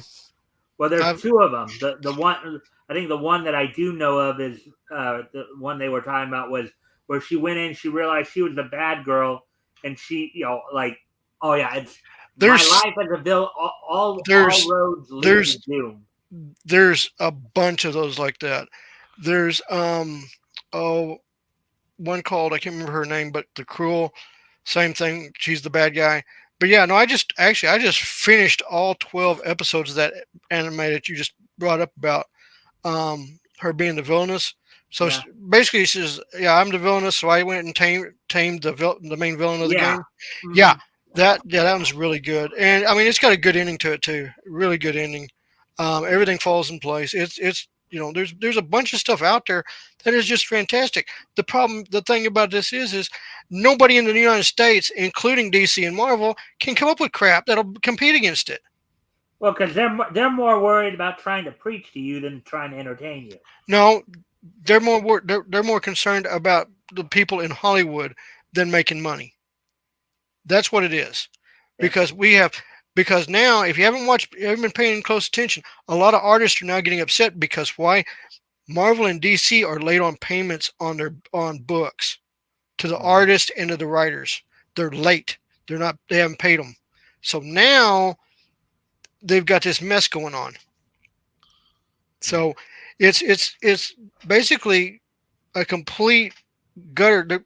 I've never seen a business ever in my life purposely try to go out of business on purpose. And that's what's happening with DC and Marvel. The only thing about DC is it's owned by Warner Brothers, and we got David Zaslav in there now, and he's money driven, money organized, and he wants everything to be profitable. So I don't see DC. I do see DC being revamped. I think you're going to see it much leaner. I think there's going to be some new stuff coming in, and I don't think you're going to see a lot of the stuff that's there now stay there. I really don't. I think you're going to see a lot of artists, a lot of writers gone from DC Comics here pretty soon. Well, that's been kind of the scuttlebutt going around for a while there. Yeah, I do remember seeing an article a while back about one of the manga artists where they were having some serious medical issues, like with their hips, to where they were even having problems basically being able to use the restroom. There's several that are having problems right now. I know for a while the dude that was doing Black Clover was out. He's back. But yeah, Yuri Dragon's the main one, and I know it's pretty serious. So, but that book, I'll put it to you this way: that #1 issue book that I've got right there sold 420,000 copies. So you cannot tell me that books, okay, are not selling. Books sell. Hardback books, softback books, printed books still sell. I don't care what some schmuck says about, oh, everything's going digital. It's not. The hardback books are still sought after. The comic books are still sought after. Everybody's still sought after. That's why comic books now, and I'll tell you this, I hate this too. The slabbed books, that's a joke. I will not buy a slab book. I don't care. I will never buy a slab book. What's a slab book? You never seen the books that say 9.8 on them that are in that cases? No, I don't go to a whole lot of comic shops. Okay. Now they've got this thing where they slab the books. They put them in a protective. It's basically a case that closes in on them airtight, and they seal them in it, and they give it a rating like 9.8 or whatever it is on the grade before they do it. Oh, okay. I think I have seen that online or something like that. I will never own a slabbed book. I mean, books are supposed to be read, not supposed to be used as a wall mount or something. Mm-hmm. Yeah. So basically, you never own a graded book. Agreement on I don't have any graded books. I mean, I've got books right now that are not graded that I know for a fact are worth $10,000 to $20,000. Yeah, and James, I appreciate you contributing quite a bit here. I want to give Rick a chance because we haven't heard from Rick a whole lot in a while here. I wanted to give him a chance to see if he wanted to say anything or comment on anything or ask anything. Want to get him in on this. Just I know he's just watching patiently, so I just figured want to give Rick a chance to see if he wanted to add anything to the conversation or contribute anything. I can't think of anything at the moment. I probably had something maybe at the time, but I've forgotten. So okay, I just didn't want you to lift that because I know James, myself, George, we can get going a bit, and sometimes I know I gotta, especially now that I'm the one kind of hosting now, I gotta be a little bit more attentive to that fact and try to get other people involved too. So I just want to make sure that you felt like you were still welcome in the conversation. You didn't have to just sit there. Yeah. Let us talk. It's my Canadianness where I don't push my way into stuff. I'm not the loudest voice in the room. No offense to anybody else, of course. Yeah. All right. Well, okay. So now we'll move on to another genre topic, as it were, because we're now coming up on an hour and a half here, so we're going to be probably winding down pretty soon here. So I want to get into it. So, James, did you? I don't know if you watched or heard about Final Battle last night. You're talking about Ring of Honor? Yeah. I know what happened in Ring of Honor, but I didn't get to see it because I was at work, so I didn't get to see it. I know. I think the FTR thing, they should not have had them lost at AEW before this pay-per-view. Because FTR was champions in AEW, Ring of Honor, and in New Japan. And they dropped the titles at AEW. They dropped the titles at Ring of Honor. If they were going to drop the titles at the pay-per-view Ring of Honor, they should have waited on the AEW drop. Well, they Have didn't them. drop. They didn't No, hold drop on. the title. They didn't drop the title. They were actually going after because the Acclaimed were the. Well, what I'm saying AEW. is they shouldn't have had them lose. They should have gotten disqualified or something, but they shouldn't have had them lose. They should have had a build-up going in to go against the Briscoes. Now, Briscoes, Briscoes are money. I don't care what anybody says. I don't care what anybody thinks about them. They're money. They can draw money. Keep the titles on the Briscoes. Let them run. Get them on TBS television. Let them really show what they can do because I mean they're proven themselves for the past 15 years. The only problem is I know you probably remember hearing about this back when they took the titles off of, but AEW was considering signing the Briscoes, but then something came out about them talking about how they were against gay marriage. Yeah, I know. Look, here's the deal. I'm gonna explain something. Wrestlers today, and especially like AEW, don't know how to deal with heels. Okay, a heel's responsibility, a heel's job, is to piss off everybody. That's their job. Okay, I would have signed the Briscoes no matter what. Why? Because they're great heels, bad guys. Let them. I mean, look at Nikita Koloff and Ivan Koloff. They were the Russians. They came out and pissed off everybody. They were so good at it. They almost got deported by the U.S. government. I do remember hearing obviously. No, I know that for a fact. But I'm saying today you don't have that. Today, we're on TikTok, we're on Facebook, we're on. What the hell? If you're going to be a villain, you're going to be a heel. Be a heel. If you're going to have heels in your company, let them be heels. Yeah. Don't be politically correct with your villains. Don't be politically correct with your heels. Why? Because they're heels. You want to heat. You want people to come out and start throwing stuff at them. You want them to spit at them. You want them to yell at them. You want them to scream at them. That's what the Four Horsemen did. I mentioned this to you before. I remember hearing about the near riot that happened when Nikita Koloff, or not Nikita, but Ivan Koloff had beaten Bruno Sammartino. That wasn't a riot. That was not a riot. I'll tell you exactly what happened that night. Okay, when Bruno lost to Ivan Koloff, you could hear a pin drop in the building because everybody was in shock. There was no riot. Everybody was in shock. But they feared there was going to be a riot, so they hurriedly escorted Ivan out of the building and presented him with the title outside of the building. Okay? There was no riot there. The riot happened in 1984 at Reunion Arena when Big Terry Gordy slammed the cage into Kevin Von Erich's head when he was facing against Ric Flair to start the Freebird Von Erich feud. People came unglued and were and they had to have police like you wouldn't believe because people wanted to kill the Freebirds for what they did to Kerry Von Erich. Okay, I mean that's riot. Okay, that's what happened when the Four Horsemen broke Dusty's leg. No, I'll tell you about it, broke his arm because it was Terry Funk that broke his leg. Broke his arm. They had to have the riot squad come in to escort them out of the building. Luckily, they were in a cage because everybody wanted to kill them. That's heat of old school wrestling. That's what kind of heat you want your villains to have. The Briscoes can do that. The problem is no promoter now wants that kind of heat because why? We got to be politically correct. Yeah, yet unfortunately, most of their fans watching probably don't care about all the political correctness. You got it. That's right. They don't. You got to have good villains.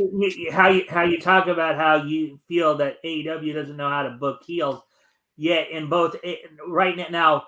Let me just preface this by saying this: I do what I call face to heel ratio when it comes to championships.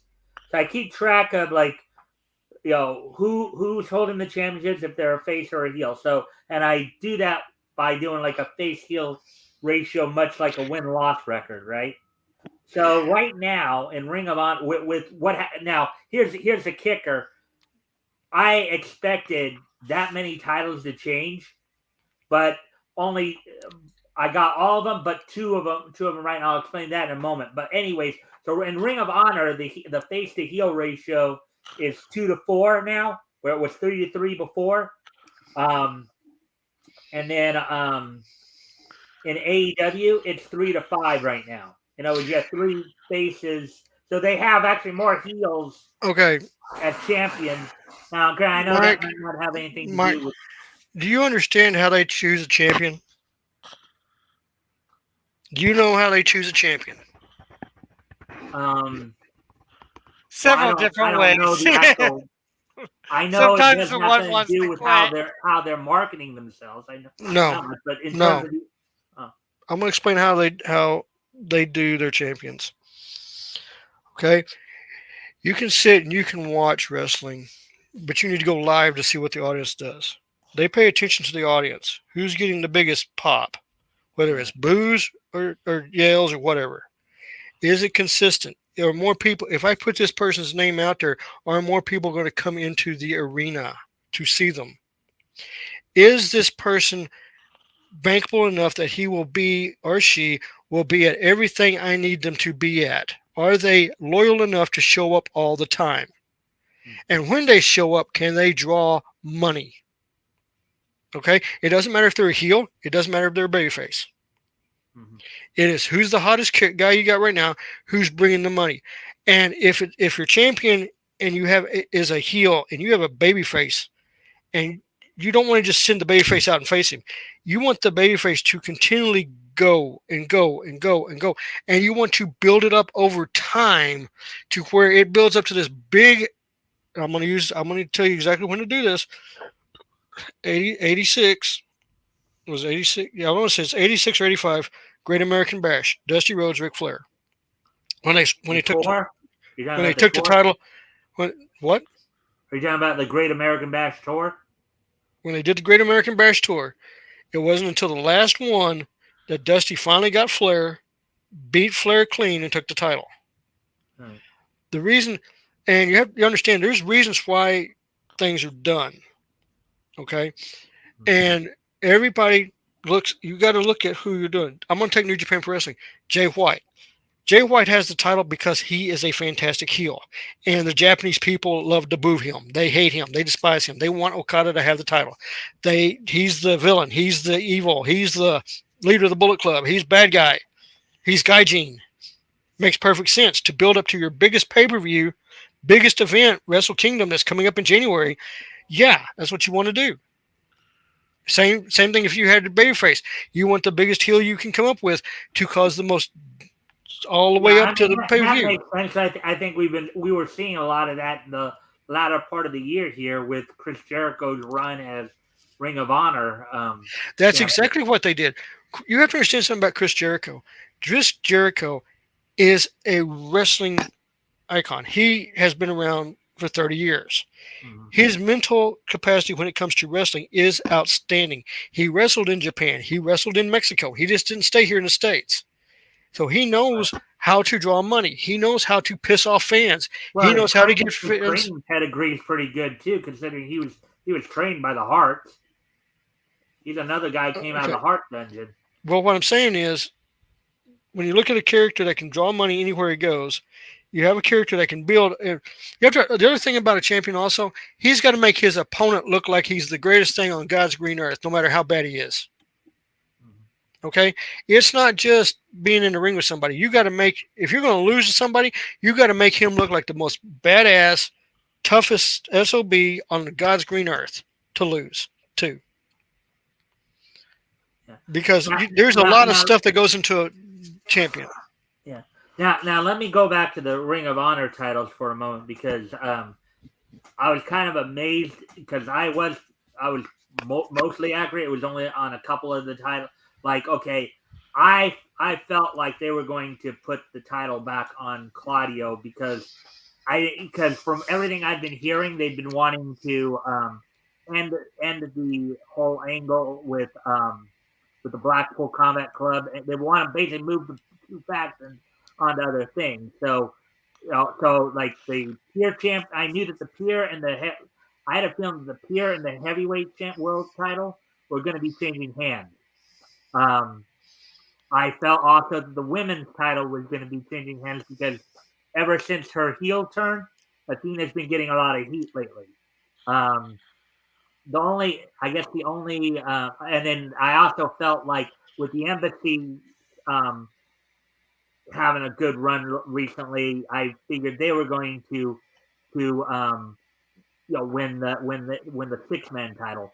The two that I was off on were the TV title and the tag title. I actually thought that they were going to keep the tag titles on FTR, and I thought that Juice was actually going to beat Samoa Joe for the TV title. But now that I look back on it, I can understand if they're going to play up this, particularly with Joe, if they're going to play up this whole King of Television angle, I figured that that's probably why they want to keep the TV title on him, and maybe somehow further the feud with him and Wardlow to maybe have the TNT title go off of him on that way. But Well, I knew Juice wasn't going to win that match.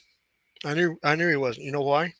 Why? Because he's got a contract with New Japan. Why would you give a title to somebody who's got to go to Japan? Oh, somebody that you don't think can be there on a permanent basis, you mean? No, I'm saying he's going to be in Japan. Juice Robinson's going back to Japan.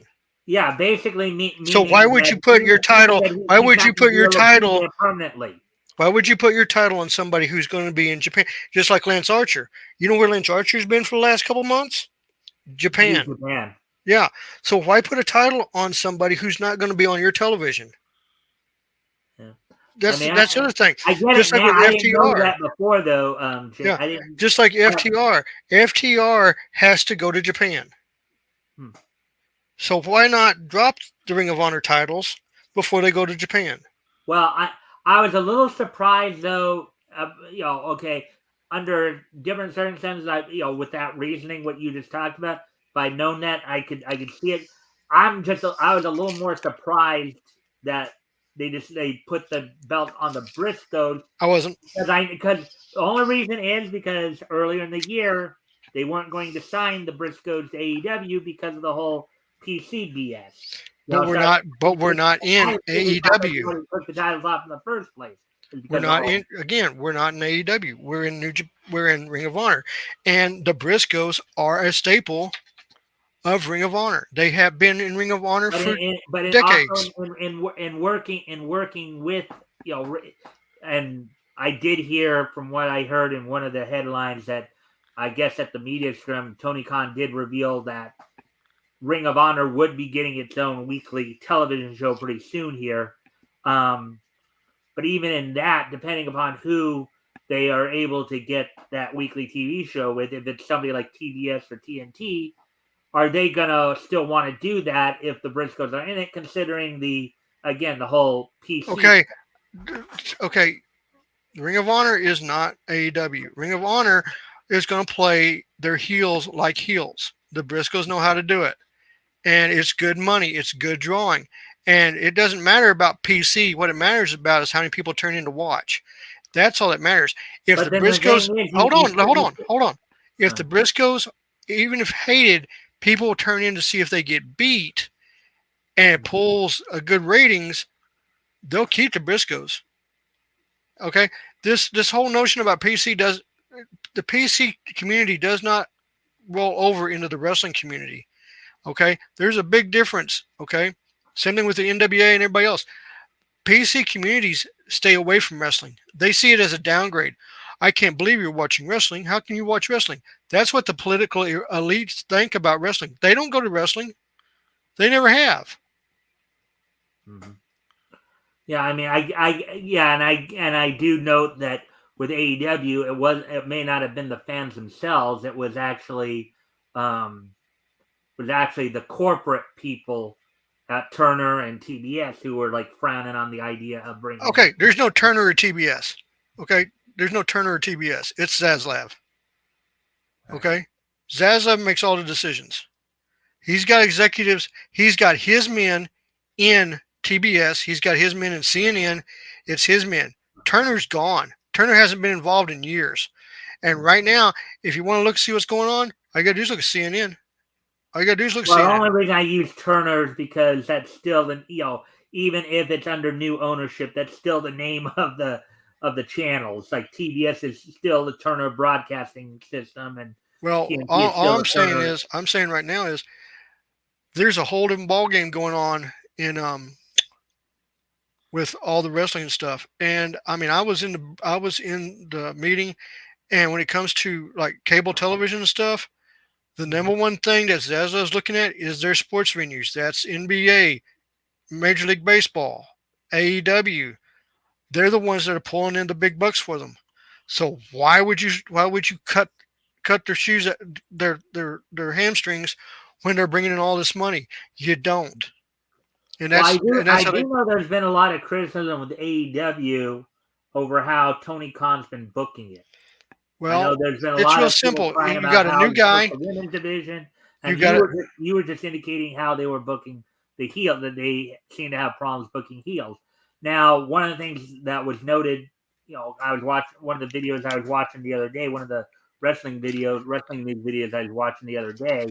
We talked a little bit about how it seems like Tony Khan is kind of really, really being stretched because he's booking AEW. He'll probably be booking Ring of Honor. He's also running an football club, aka soccer, I'll tell and you right he's now. also What running the Jacksonville Jaguars. So it's like he's being split in so many different ways, and that could be causing. if I was Tony Khan, I would call one person for his wrestling empire. One person only. I'd call Kevin Sullivan because Kevin Sullivan knows how to book. He's very good at it, and I would get him in there to learn from him. And if I needed to, I would get Jim Cornette in there too to help book because those two guys have ran companies. They know what they're doing, and they can actually give you some insight on what to do. And that would be the only thing that I would say do at this moment would for them be to do that, because that way you would get some actual people in there to help you book and come up with some really good storylines. But that would be what I would say do. Ring of Honor, you can do the same thing. If you're not going to do AEW with Kevin Sullivan, let him work on Ring of Honor. Get him in there to train somebody who knows how to book. Yeah. That would be exactly what I would do. And just run with that because that's all you can do. I mean you cannot let the inmates run the asylum. You can't do it. Rick, if you can comment. Okay, guys, we're at the hour 45 mark. So I think I'm gonna start winding down. If you guys want to share your links or whatever. Mine's already in the zone because like I said, I'm not in. You're gonna have to pull it from the private chat for me because I don't have YouTube up. All right. Well, before we leave though, I'm gonna do the This Day in Each History segment, and you guys can comment on that, and then we'll probably just do one more little wrap around. I'll go ahead and share your link as well, James, for you. Thank you, sir. One more time here, just so that. Yeah. Well, if you want, I think I should. Do you prefer having RJ contact you, or would you like to and we can do this after the show, of course. Well, you should have me. You have me on Twitter, so you. I don't have Twitter, James. Then just have RJ contact me. All right. But if you're talking about history, today, 44 years ago today, one of the greatest superhero movies ever in existence was released. Superman was released with Christopher Reeves. Yeah. Was released on this date 44 years ago. Cool. And yes, as a little kid, I stood in line to watch it, and I was amazed to see Christopher Reeves as Superman. Yeah. He was perfect. I remember RJ talked a lot about how at 10 years old, on his birthday, he went to see the Star Wars premiere? I went to see Star Wars. It wasn't on my birthday, but I remember going to see Star Wars. I was, let's see, that's 1977. I was 5 years old. I hadn't turned six yet. And I remember my dad getting there late and we had to go back the next day so my dad could actually see the whole movie. So I actually got to see it twice. I still remember that to this day. And I believe it's actually the first movie I ever saw with all of us together. Usually my dad never went to see movies, and my mom would take us, and that was the first movie I remember my dad actually going with us to see. All right. I'm still listening. I'm just trying to. Okay, so December 10th, 1982. Just reminding myself. Then December 11th, 2017. We're gonna do. I'm gonna go ahead and do this day in Nietzsche this weekend in Nietzsche history in this case. Over the and then I'll do one. Let you guys do one more little wrap around. Close out, and then we'll head out. So, anyways, with all that being said, today is Sunday, December 11th. Let's take a look back at this weekend in Nietzsche history. And the first thing we're going to look at is we're going to head back 40 years ago yesterday, as on December 10th, 1982. Filmation had put together a film, The Great Mighty The New Mouse. Adventures of Mighty Mouse, The Great Space Chase, in which they basically brought together a serial from the Saturday morning cartoon and put it all together and repackaged it as a movie. So on this date, back in 1982, was the premiere of Mighty Mouse, The Great Space Chase. I don't have any memory of that movie. Me neither. Well, I it was liked 40 Mighty years Mouse. ago, so I mean, I knew who Mighty Mouse was, but I don't have any Yeah. I have no memory of that movie. yeah. Well, it just happened on this date 40 years ago today. So, anyways, moving on to the next piece of Nietzsche history.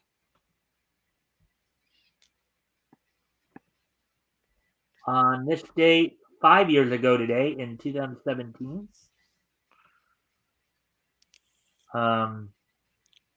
WWE held its Monday Night Raw event from the Quicken Loans Arena in Cleveland, Ohio. Night saw in the main event of the evening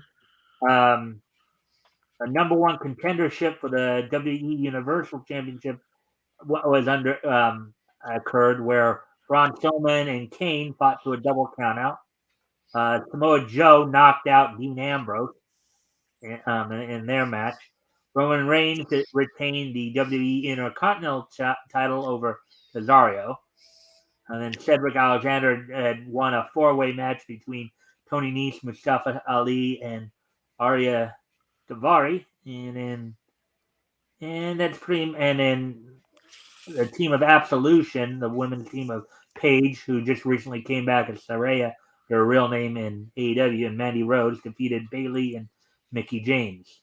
So, oh yeah, hey James, did you hear about the whole drama going on with Sasha Banks? By the way, Oh, I got even some news on that too. Guess what? She's going to show up at Wrestle Kingdom. Well, I knew that. That they've been talking about that. Yeah, I know. They're still playing with her contract and everything like that. I don't think WWE should sign her. She's just too much of a pain. Now, if she goes to Japan, that's going to be a different story because they'll treat her like they're not going to treat her like WWE. That I can tell you, they won't do it. Well, what do you mean by that? When you say they're not going to, like, what's the difference between how the WWE treated her and how New Japan would treat her? She gets in the ring in Stardom, and they beat the hell out of each other. They don't play games. Huh. Okay, if you haven't watched Stardom, you're in for a shock because those girls beat the holy crap out of each other. Well, I mean, isn't they that kind were, of the way it is? Isn't that kind of the way it is in Japanese wrestling as a whole? yeah, pretty much. I mean, you gotta understand, Io Shirai, Kari Sane, Asuka, all those Japanese girls, they all came out of Stardom. So that's where they all came out of, and they don't play games over there at all. And I'm sure you know this. Kyrie right now is the current. I saw the match. Oh, the match where she became the first Yeah, I IWGP saw it. Women's I Champion. watched. Yeah, I watched the match. I watched. I was up that night. I watched the whole thing. That was a hell of a match. It was 35 minutes of them going at it. Mm-hmm. They wrestled for 35 minutes, something you won't see on WWE. I mean, they let them go, and I mean, it was fantastic. Yeah. So Yeah. yeah, I got to watch all that stuff. I mean, they had the other matches too. I mean, that match between Osprey and Shooter, that was a hell of a match. Hmm. Yeah, Uno's really become a good wrestler. He's still young. He's still got a ways to go, but I mean, he proved that he could hang with. Uno, you talking about Evil Uno of Dark Order? Of No, AEW? no, Shooter that was with Moxley, Red Shoes' son. He's Who's back. son? Red Shoes Uno, the referee Oh. from New Japan. It's his son, Hmm. and he's back from excursion. Basically, see what happens in New Japan. Their wrestlers are sent overseas for 2 years to get Yeah. training from another organization, and they come back in and package them as something else. That's why you saw Jay White in Ring of Honor for 2 years, Well, and then yeah, he I came. do kind of know that because I know right now your Yumura is doing that with Impact, and I know AEW signed Takeshita. Yeah, I mean, I did Jay White's first T-shirt, his lion. I did his first T-shirt, so I've got a copy. I've got a shirt of that. So yeah, I mean, I know exactly what they're doing. Yeah. All the young wrestlers. Now, on a sad note, we did lose one of the young lions. Has passed away. That had come back from excursion, and he had cancer. Nobody knew it. It was the He had gone about 2 years ago. He was the real big bodybuilder. I mean, massively built one. He passed away. So that happens. It's just something that happened, and to his family and everything like that. But yeah, cancer got him. So All right. Well, anyways, let me finish up the history segment, then we'll start to wrap things up here.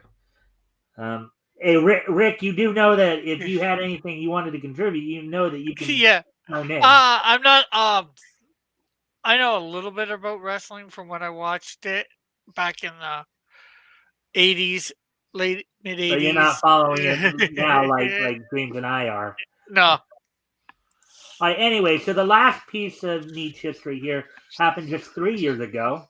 On this date, 3 years ago, the fifth and final issue of Dr. Mirage from Valiant Comics went on sale on this date back in 2019. They didn't have a title for the story. It was written by, I guess, Magdalena DeSaggio, art by Nick Robles, lettering done by David Sharp, and then Jordi Belair did the coloring. I mean, James, do you have anything you want to comment on this, or no? no, that one I don't know too much about. So Well, apparently it didn't run too long. It was only 5 issues. This is the fifth and final issue of it. So, but I just figured you might get.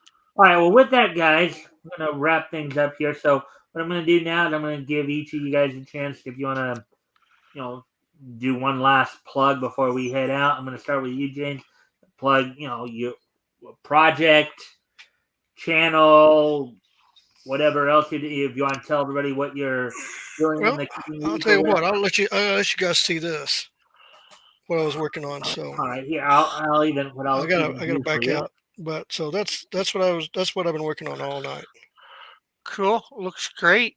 So, So yeah, some pretty good artwork there. Some pretty good dimension. so this is part of my graphic novel that we posted the link earlier. But if you would like to go sign up for it now, it's just sign up so you don't have to buy anything. Um, this is actually one of the two of the pages. This is part of the book, so you'll be able to see this. It will be in color. Colors are done by Gabe El Taib. Like I said, I can pull in a little bit to let you see, some of the stuff. So you can see the knight right there fighting in armor. Got him in armor there, so you got him up here. The horse, the main guy. So we have, we got, like I said, I've done a lot of things, so still have a little work to do, but it'll be going, it'll be done tonight. That's for sure. All right. So, but yeah, I mean, like I said, it's on Indiegogo now. Please go sign up. The more people we get sign up, the more people get a chance to get that special cover. And are you going to be heading to any like wrestling events this week that you maybe? There's nothing going on, but I have to work on the weekend, so I'm not off until. I don't have a really big off thing until the week of Wrestle Kingdom. Then I will be out for Wrestle Kingdom. So I will be out for Wrestle Kingdom. Now I am not going to Japan this year. I will be going next year though, so I will be at Wrestle Kingdom next year. So you'll see me at Wrestle Kingdom next year, hopefully, and we'll be having fun. All right. Rick, you're up. Hey, Rick Piper here again. I know I didn't say much tonight, but you can find me here on YouTube, and you can find me on Twitter. Both those links are in the chat, as well as find my project of Canadian Shield 2, Snowdrift 1 over on Indiegogo. It's in demand. Go get it. I'm sure you will love the project.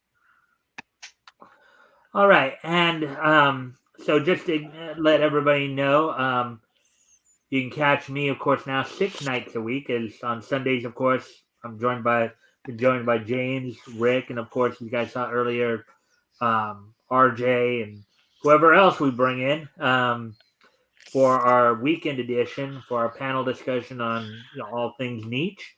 Also, Monday through Thursday, I do a niche newscast where I go over niche style articles and give my commentary, and then on Fridays, do the historical comic retrospective. This week, I will have Timothy Olson with me, as we'll be looking at comics that went on sale from July of 1939, in which we'll be looking at comics that went on Centaur. Rick was with me this last, just the other day on Friday, and he'll be back on the 30th, of course, when we'll be finishing up July of 1939. I believe we'll be doing, I think it'll be Fox, or no, Quality. I think we'll be doing Quality, actually. Quality and United Features then.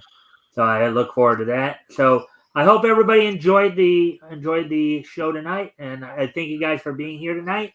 Hope to see you guys back next week for more niche talk. James, Rick? Yeah. Probably will be. Yep, we'll see. All right. So with that, everybody, I thank everybody for being here, and I shall see you all tomorrow. Bye. Tomorrow. It's only